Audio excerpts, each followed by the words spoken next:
ভগবান যে এত তাড়াতাড়ি আমার মনের ইচ্ছা পূরণ করবে আমি ভাবতেই পারিনি। নমস্কার বন্ধুরা, আমি পূজা। তোমরা সবাই কেমন আছো? আমি আবারও চলে আসলাম তোমাদের সামনে একটা নতুন ডেলি ব্লগ নিয়ে। কী ব্যাপার, আজকে সূর্য কোন দিকে উঠলো? আজকে হঠাৎ করে দেখছি তোমাদের দাদাভাই সকালবেলা স্নান করছে। তো আমি তো দেখে অবাক হয়ে গেলাম। তো ওর স্নান করা কমপ্লিট করেই শুরু করে দিল আমার সঙ্গে শয়তানি। আমি বলছি, যাও ছেলেকে তাড়াতাড়ি গিয়ে স্কুল থেকে নিয়ে আসো। বলতে বলতে যে কথা সেই কাজ, তোমাদের দাদাভাইয়ের জামাটা পরে আমাদের রানীকে নিয়ে চলে গেল ছেলেকে স্কুলে আনতে। তো আমি বললাম, ঠিক আছে তুমি তাড়াতাড়ি যাও, ছেলেটাকে নিয়ে এসো, নিয়ে আমরা যাবো একটা জায়গাতে।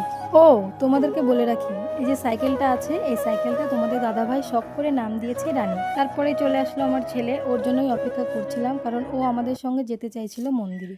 ওকে রেডি করিয়ে আমরা রেডি হয়ে আমরা তিনজনে বেরিয়ে পড়লাম পুজো দেওয়ার জন্য। আর আমরা যেখানে পুজো দিতে যাচ্ছি, চলো তোমাদেরকেও সেই জায়গাটা দেখা। কথায় আছে না, মন্দিরে গেলে নাকি মন প্রাণ দেহ সব কিছু শান্ত ও শীতল হয়ে যায়। সেই জায়গাটা ঠিক তেমনই। ঘণ্টার শব্দ, ধূপের গন্ধ, ভগবানের সামনে মন হয়ে যায় শান্ত। সব মিলিয়ে মনটা এক অদ্ভুত শান্তিতে ভরে যায়। জীবনে যতই কষ্ট থাকুক আর না থাকুক, মন্দিরে কয়েক মিনিট বসলে মনে হয় মন আর প্রাণ দুটোই ঠান্ডা হয়ে গেছে। ভিড়ের পৃথিবীতে এই শান্তিটাই যেন সবচেয়ে বড়। মন্দির শুধু প্রার্থনার জায়গা নয়, এটা এমন একটা জায়গা যেখানে ভাঙা মন শান্তি খুঁজে পায়। এটাই হলো সেই আমাদের পীর বাবার মন্দির। এই মন্দিরটা খুবই জাগ্রত। এদিকে আমি পুজো দিতে ব্যস্ত, আর এদিকে আমার বড়মশাই ভিডিও ফটো করতে ব্যস্ত। আর এই যে দেখতে পাচ্ছ, আমার ছেলে মনটা খারাপ করে বসে আছে, কারণ ওকে আমি একটা ঘোড়া দিইনি খেলার জন্য। ও নাকি সেই ঠাকুর ঘোড়াগুলো নিয়ে খেলবে। আর আমার হাতে দেখতে পাচ্ছ ঘোড়া আর দুধ।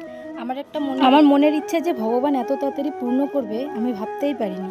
আমি ভগবানের কাছে যে মানতিটা করেছিলাম সেটা সম্পূর্ণ হয়েছে। আমার ছেলের জন্য আর আমার জন্য, দুজনের জন্য করেছিলাম। আমার ছেলের যে মানতিটা ছিল, ও নিজে নিজে দেবে বলে জেদ করছে। তারপরে ও নিজেই নিজের মানতিটা দিয়ে দিল।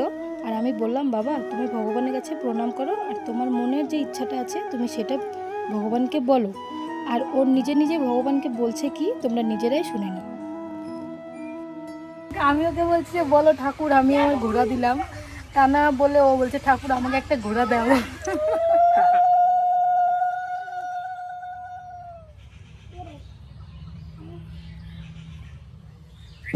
পীর বাবার থানে পূজা কমপ্লিট করে আমি চলে আসলাম এইদিকে। এইদিকে আরও অনেক ঠাকুর আছে। সেখানে ছিল একটা শিবলিঙ্গ। শিবলিঙ্গে জল ঢালার জন্য জল আনতে গেছি কলপাড়ে। এসে দেখছি ছাগল প্রসাদ খেয়ে নিয়েছে। শশা প্রসাদ এনেছিলাম আর বাতাসা এনেছিলাম, শশাটা খেয়ে নিয়েছে। তো আমি ভাবছি চলো ভগবান এই রূপে হয়তো এসে খেয়ে নিল, কি আর করার। সেই জন্য শুধু জল ঢেলে আর ফুল দিয়ে পুজোটা কমপ্লিট করলাম।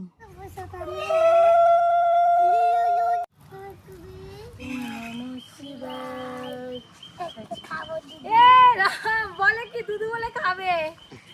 আমার ছেলে না সত্যি পাগল আছে একদম, ফুলগুলো হাওয়াতে পড়ে যাচ্ছে। ফাইনালি আমাদের পুজো দেওয়া শেষ। দেখতে পেলে সবাই, সব জায়গায় পুজো দেওয়া হয়ে গেছে। এখন যাবো বাড়িতে। সকাল থেকে না খেয়ে আছি, এখন অব্দি কিছু খাইনি। পেটের মধ্যে আমার মনে হচ্ছে মানে কি বলবো, আর ইঁদুর খালি এদিক থেকে ওদিক, ওদিক থেকে ওদিক যাচ্ছে। তো আমি এখন বাড়িতে যাবো, যেয়ে ভাত খাবো। চলো টাটা। পীরের থানে আমরা মাঝে মাঝে এসে পুজো দিই, আমাদের খুব ভালো লাগে, তাই কি?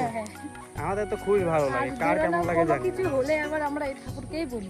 এই ঠাকুরটা খুবই জাগ্রত, যে যেটা বলে সেটাই শুনে।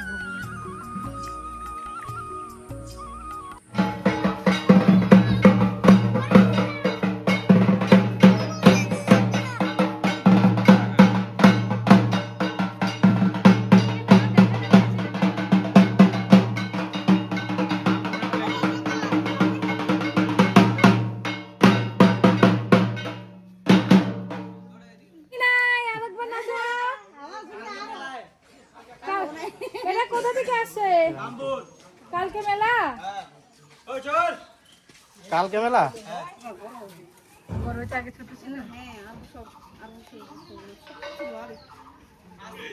এখন খেতে বসে গেছি। খাওয়াতে আছে পাট শাক ভাজি, ঝিঙ্গা ভাজি,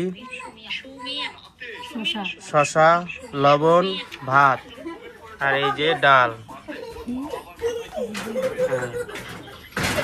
ভিডিওটা এখানে শেষ চলো খাওয়া শুরু করা যাক। এই যে ডাল, বড় মটরের ডাল দেখতেই পাচ্ছ, এই যে বড় মটরের, আজকে নিরামিষ, দেখলে পুজো দিতে গিয়েছিলাম তাই নিরামিষ ডাল।